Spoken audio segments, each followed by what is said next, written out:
Akala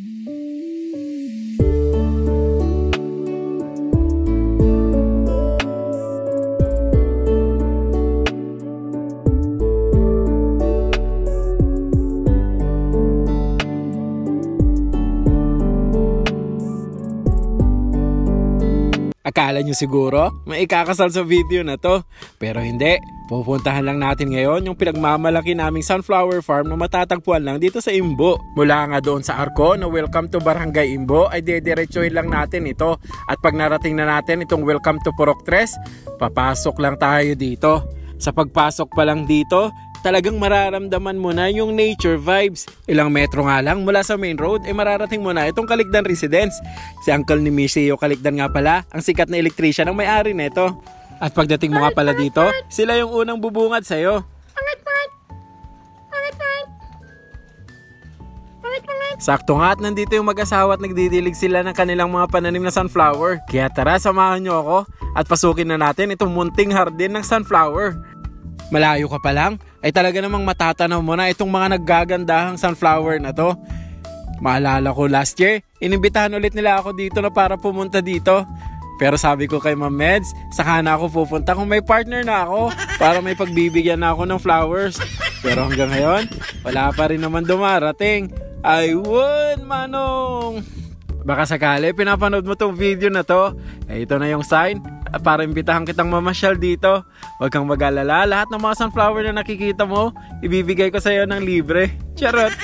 Hindi ko rin pala maiwasang mamangha sa kagandahan ng mga sunflower na nandito. Paano kasi? Isa lang yung sunflower na alam ko. Yung sunflower seeds na nakakain lang. Pero itong mga bulaklak na to, nakakabusog din pala.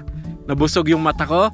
At halos ilang oras nga kami dito na paulit-ulit at paikot-ikot, pero hindi pa rin talaga ako nagsasawa. Problema ko na lang talaga yung mga pagbibigyan ng bulaklak na to. Meron na tayong mapagkukuhanan ng mga sunflower na favorite mo.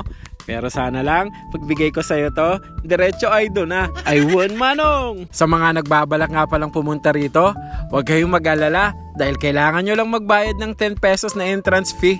At mapapasyalan nyo na itong napakagandang sunflower farm na to. At syempre, bonus nyo na rin makikita at makakasama itong napaka-cute na si Lele.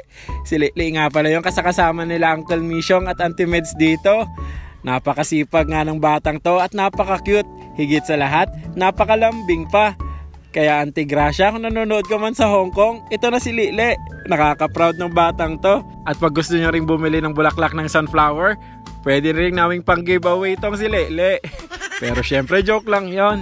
Mahal na mahal namin itong batang to. Kaya hindi pwedeng ibenta dahil magagalit sa amin yung mama niya na nasa Hong Kong.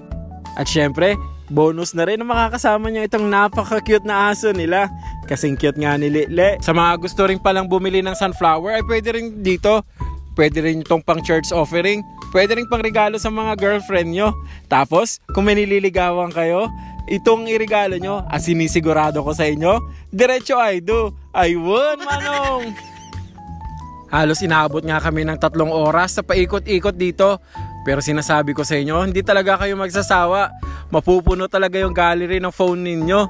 Kasi bawat anggulo, bawat sulok ng farm na to, talagang hindi ka mauubusan ng rason para kuhanan ng litrato. Believe nga rin talaga ako sa kasipagan ng mag-asawang to. Imagine mo, kahit napaka-busy nila, nagawa pa rin nilang magtanim ng mga ganitong kagandang sunflower. At nag-umpisa lang sila sa iilang piraso lang. Tapos ngayon, napalaki nila. At sa maniwala ko sa hindi, isa na to sa mga main attraction dito sa Imbo pag ganitong magsasummer na. Imagine mo, napapasyalan na to ng hindi lamang mga taga-Pangasinan. May mga ibang taga-lugar pa na dumarayo at para lamang mapasyalan talaga ito. Meron lamang silang pakiusap sa mga gustong pumunta rito. Pakiusap nila, magkaroon naman sana kayo ng disiplina. Wag ninyong hahayaan na masira yung mga sunflower. O di kaya, wag nyong pipilitin na kukunin yung mga buto nila. Last time kasi, may mga kabataan ganun yung ginawa. Wala na ang entrance fee. Tapos sisirain nyo pa yung pinaghirapan nila. Ay pag ganun talagang nalaman ko, ay hindi ko na kayo papapasukin dito. Bago kayo makakarating dito, dadaan muna kayo sa bahay ni Kagawad. Ayun, Manong! Pudno dayda!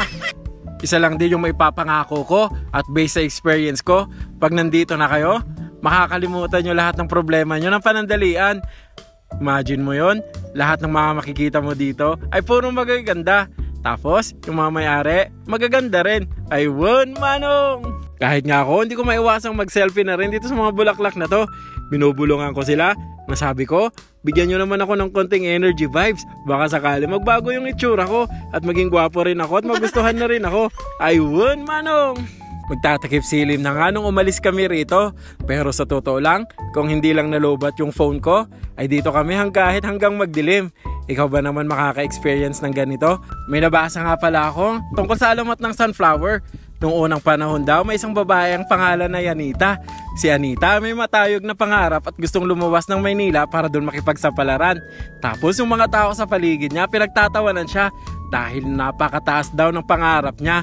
Pero hindi na patinag si Anita. Tumuloy siya sa Maynila at nakipagsapalaran. Tapos, ang nagiging baon niya araw-araw ay yung sikat ng araw. Ang sabi niya, basta sumisikat daw yung araw ay may bagong pag-asa lagi. Kaya kung nasaan yung sikat ng araw ay nandoon din siya. Nagtagumpay si Anita. Tapos, kinalaunan ay naaksidente siya. Nabangga siya ng isang sasakyan. Tapos doon mismo sa kinabanggaan niya, may tumubong bulaklak. At yun nga ay isang sunflower.